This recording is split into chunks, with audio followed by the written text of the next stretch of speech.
Bonjour à tous, aujourd'hui nous allons voir un TP sur le tableur et on va voir plusieurs exercices corrigés. Donc ici dans le premier, c'est le bon de commande. Donc le bon de commande ici c'est un exercice qui est pour tout niveau, c'est-à-dire on ne demande pas de notions particulières en maths, il suffit juste de comprendre un petit peu comment marche le tableur. Je vais essayer de vous l'expliquer un petit peu là. Donc c'est un exercice assez simple, on va essayer de compléter un bon de commande, donc dont on a la capture d'écran du tableur ici, et on aura trois questions.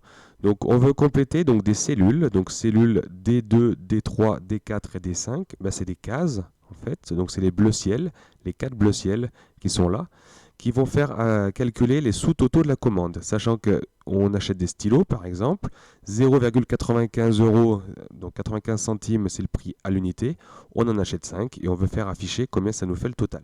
Alors oui, on pourrait le faire à la calculatrice, mais le but c'est ici d'utiliser le tableur pour que ça nous calcule tout seul. On calculera ensuite la case D6, la case qui est un peu plus foncée, pour faire afficher le total de la commande. On verra qu'il y a plusieurs possibilités. Et on demandera ensuite de modifier donc, une quantité ou le prix à l'unité, et le prix en fait total doit changer. Donc voilà, si jamais tu es intéressé pour le faire, n'hésite pas à ouvrir l'archive qui est en pièce jointe donc dans la description et qui te donnera accès à tout le TP que j'ai donné à mes élèves avec tous les différents fichiers. Donc n'hésite pas à mettre pause dans cette vidéo car juste après je vais faire la correction. Alors nous voilà sur le tableur, donc j'ai ouvert mon exercice 1 sur le bon de commande. Donc on va essayer de remplir d'abord dans un premier temps les quatre premières cellules ici. Donc là, ici c'est la cellule D2, donc on le voit marqué en fait ici que c'est D2. Ensuite D3, D4 et D5. Alors ici on va essayer de mettre une formule comme on disait dans l'énoncé. Donc une formule avec le tableur, ça commence toujours par le symbole égal. Donc on écrit égal, vous verrez que si jamais on ne met pas de égal, ce que ça fait. Donc en égal, on va donc multiplier donc 0,95 fois 5. Alors je vais vous montrer comment ça va faire. Donc 0, on va faire 0,95 fois, donc c'est l'étoile, fois 5. Alors bien sûr, ça nous donne le total. Pas de souci. Le problème, c'est que si jamais maintenant j'ai plus 5 en quantité, mais si j'ai 6, eh ben, ça ne me change pas mon prix. Et en effet, parce que ici, c'est simplement le résultat de 0,95 fois 5. Donc c'est pas du tout comme ça qu'il va falloir faire une formule. Une formule, il va falloir se servir de nom des cellules. Donc une formule, ça commence toujours par le symbole égal, mais on va devoir mettre donc 0,95 on va mettre plutôt la cellule qui lui est associée. On voit que 0,95 il est dans la cellule B2. Donc on peut écrire B2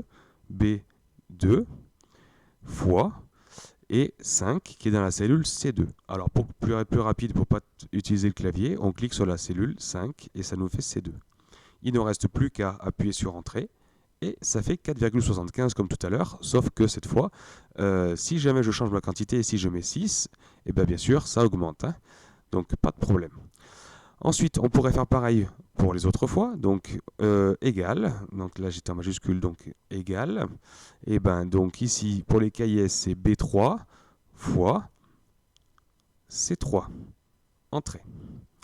Alors, pour ceux qui connaissent un tout petit peu, on peut gagner du temps. Ici, il n'y a que 4 lignes, donc je pense que mes élèves vont le faire à la main. Mais ici, en sélectionnant cette case-là, il y a un petit carré qui est ici. Et ce petit carré, ça veut dire qu'on va refaire la même chose pour les cases suivantes. Donc il suffit de laisser appuyer et de descendre, et on arrive directement à d'autres prix. On va voir ce que ça donne. Ici, dans cette cellule, il a été écrit, alors regardez bien sur ma souris, ici, ça a été écrit B4 fois C4. Donc en fait, le tableur a compris en descendant qu'il faut faire le nombre qui est dans la cellule B fois le nombre qui est dans la cellule C. Donc il a fait simplement B4 fois C4. Et puis là, il a fait également B5 fois C5. Donc très bien. On a répondu à la première question. Maintenant, je vais faire afficher le total de la commande. Alors, donc une formule commence toujours par égal, il n'y a pas de problème. Donc ici, je ne vais pas mettre 4,75 plus 4, etc. Je vais toujours mettre le nombre de la cellule. Donc on va mettre D2, D2 plus D3 plus D4 plus D5. J'appuie sur Entrée, ça me donne le total de la commande. Il y a une méthode plus rapide, hein. Bon, ça n'était pas très long, je vous montrerai dans le deuxième exercice qu'il y a une méthode plus rapide pour faire la somme de ces 4 cellules. Maintenant, on va essayer de changer le prix à l'unité. Donc, imaginons donc l'année prochaine, le stylo ne coûte pas 0,95 mais qui coûte 1,10 €. Si j'appuie sur Entrée, eh ben, mon prix change automatiquement.